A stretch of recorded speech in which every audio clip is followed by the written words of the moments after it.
The economic consequences of tariffs on imports and exports. Hey everyone! Welcome back to the channel. Today, we're diving deep into one of the most controversial economic policies, tariffs, and how they impact global trade, businesses, and even your wallet. First, what tariffs are and how they work. Second, the economic consequences of tariffs on imports and exports. Third, recent tariffs imposed by President Trump and how they've reshaped the market. And finally, are there money-making opportunities in all this?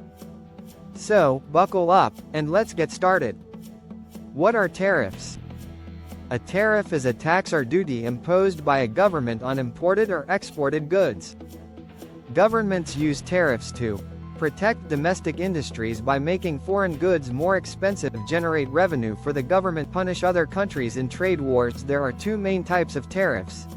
Ad valorem tariffs, based on a percentage of the item's value. Specific tariffs, a fixed amount per unit of the item. For example, if the U.S. imposes a 25% tariff on steel imports, a $100 piece of imported steel now costs $125 to buyers. This makes domestic steel producers more competitive but increases costs for industries using steel, like construction and auto manufacturing. Economic consequences of tariffs. Tariffs affect different groups in different ways. Let's break it down. Negative consequences. Higher prices for consumers. When tariffs raise import costs, businesses often pass those costs on to consumers. Example, the Trump administration's 25% tariff on Chinese goods increased the cost of household appliances, electronics, and cars. A study from the Federal Reserve estimated that U.S. consumers paid an extra $1.4 billion per month due to tariffs. Retaliation hurts export. Other countries retaliate with tariffs of their own.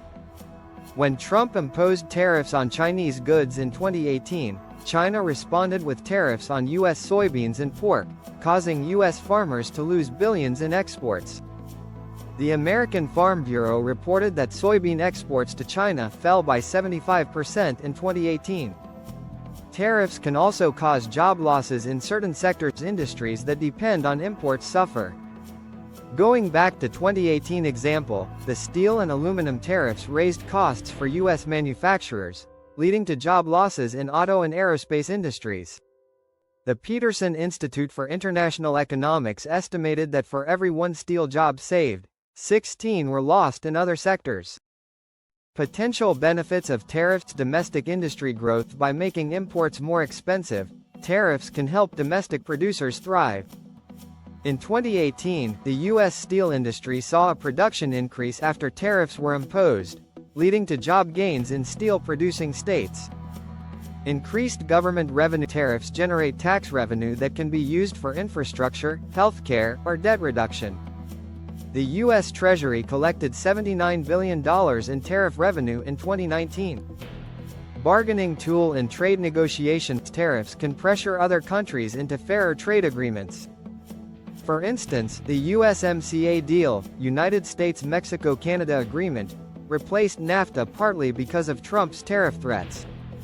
Historical examples of tariffs and their impact. To understand tariffs better, let's look at historical case studies. The Smoot-Hawley Tariff Act, 1930. The Great Depression worsened. In response to economic troubles, the U.S. imposed huge tariffs on over 20,000 imported goods. Other nations retaliated, and global trade collapsed by 66% between 1929 and 1934.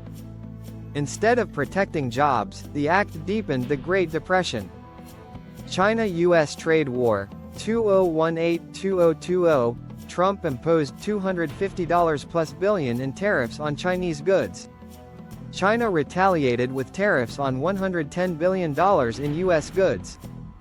U.S. businesses relying on Chinese imports suffered, but some domestic manufacturers benefited from reduced competition. How do recent tariffs create money-making opportunities? While tariffs disrupt markets, they also create investment opportunities. Let's explore how to profit from recent U.S. tariffs. Invest in protected industries. U.S. steel and aluminum stock tariffs make foreign steel expensive, helping U.S. companies gain market share. Example, U.S. Steel, X, and Nucor, NU, saw stock surges after Trump's tariffs. Focus on domestic alternatives. U.S. manufacturing ETFs. As companies shift production back to the U.S., investing in domestic manufacturers can pay off. Agricultural recovery stocks. Soybean and farm equipment stocks. If tariffs are lifted or trade deals improve, agricultural exports will bounce back, benefiting companies like Deere & Co.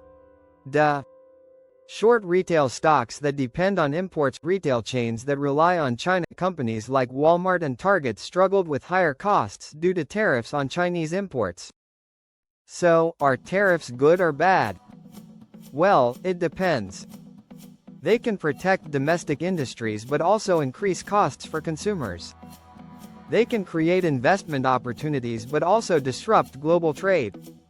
They can be used as a political tool but often lead to trade wars.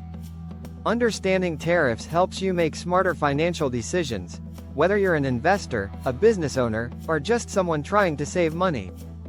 What do you think? Are tariffs helpful or harmful? Drop a comment below. And don't forget to like, subscribe, and share if you found this video useful. See you next time. This script keeps the audience engaged with real-world examples, data, and opportunities for financial gain while maintaining a balanced discussion on tariffs.